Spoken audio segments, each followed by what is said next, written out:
I had to prepare the operating room for a mastectomy. A middle-aged black woman had been diagnosed with cancer and needed to have both of her breasts removed. As the nurses and I prepared the main operating area for surgery, the doctor came into the scrub room to prepare himself. I noticed that he had on a golfing outfit, but thought nothing of it, since doctors often wear street clothes up to the operating room floor.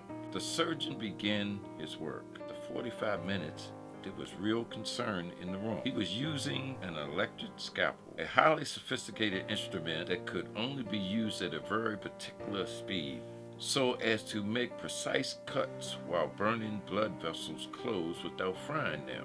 Too swift a movement and the cut may start to bleed. Dr. Goff was cutting at such a rapid pace that the patient was bleeding tremendously and her blood was everywhere.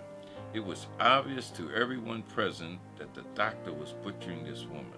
The nurses were visibly upset, but the doctor paid them no regard. The operation was over by 1:30. We transferred the patient to the intensive care unit, and 10 minutes later she died. How do you kill somebody and then go look at their child and say, I did everything I could to save your mother, when you know you just killed the woman?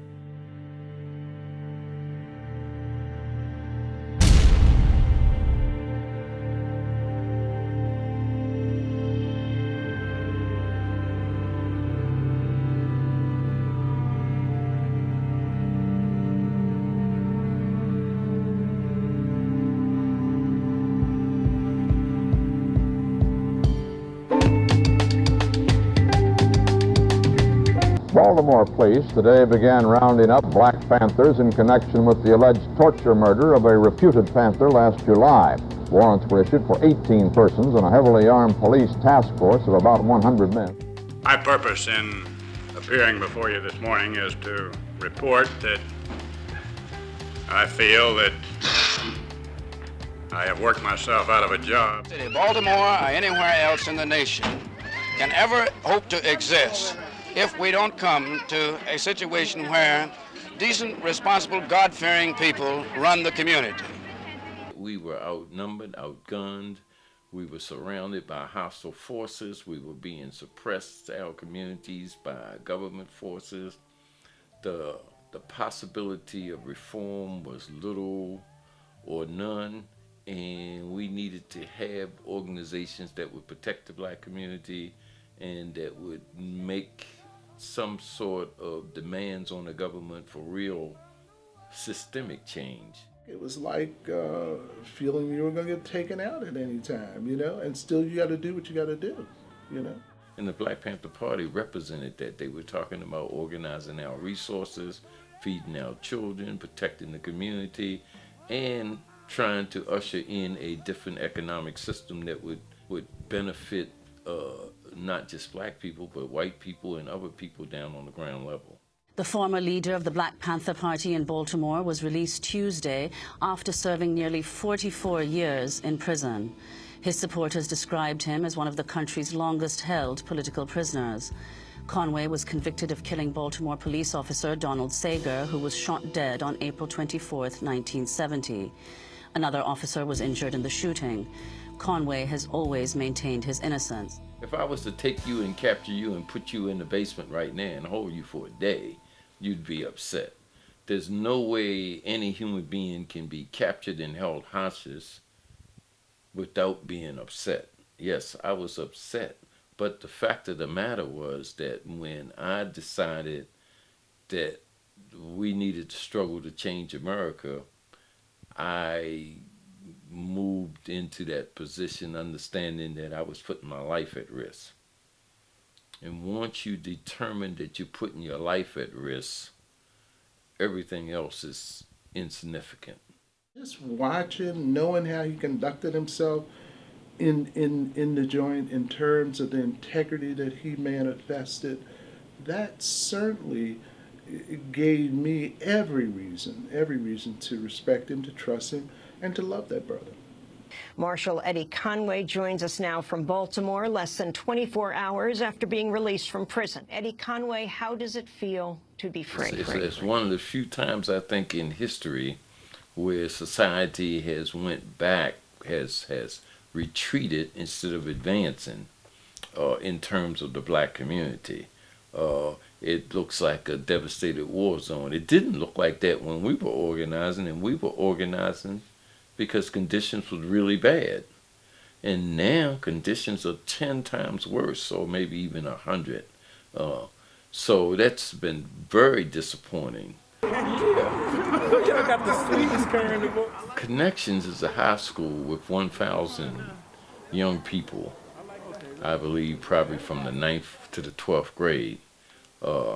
And they are preparing themselves to go out into the world and hopefully be the leaders of tomorrow. And it's kind of shocking that they didn't have a library. I mean, you have 1,000 students and no library and no place for them to go and exercise their imagination. Donated books. We begged, borrowed, stole, did whatever we could to get books. And now we need to do whatever we need to do to get them cataloged. So we decided to do it right now because the future is not going to wait for young people to get this stuff together. So we just asked a number of people to help us, and people from actually all over the country has chipped in. Box of books here, a few there, so on. And Eddie's a good example of this. You know, like you can lock a man away, you can put him in jail, but if you can't touch this, you know, where's the victory? Where's the victory? And Eddie never gave that up. Came close a lot of times, to my knowledge. Oh boy, they ain't let me out of this joint. But he'd have his moments like anybody would have their moments, and then he'd go back and struggle. Of course you feel a loss. I mean, it's the one thing, if they say, do you have any regrets? I guess it's the one thing that I would say that I regret is that I did not find a way to balance my time, my family, and my organizing out in such a way where it would have been more equitable. It's always painful. It's painful when you want to do something that you think is important, and that either you can't, because it's not important to other people, or you can't because you have other things to do. I feel guilty if I don't do what I do because I know I'm an elder. I am a repository, I guess, of information, history, experience. I have an obligation to share that with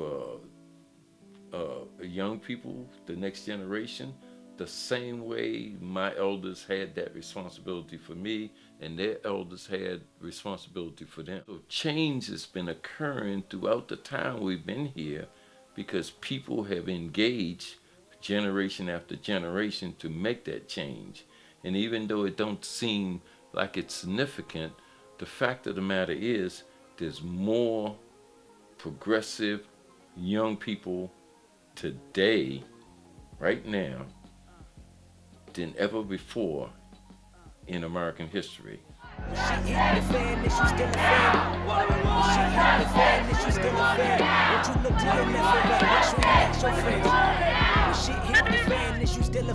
Do you believe in me? Are you deceiving me? Could I let you down easily? Is your heart where it need to be? Is your smile on permanent? Is your foul on lifetime?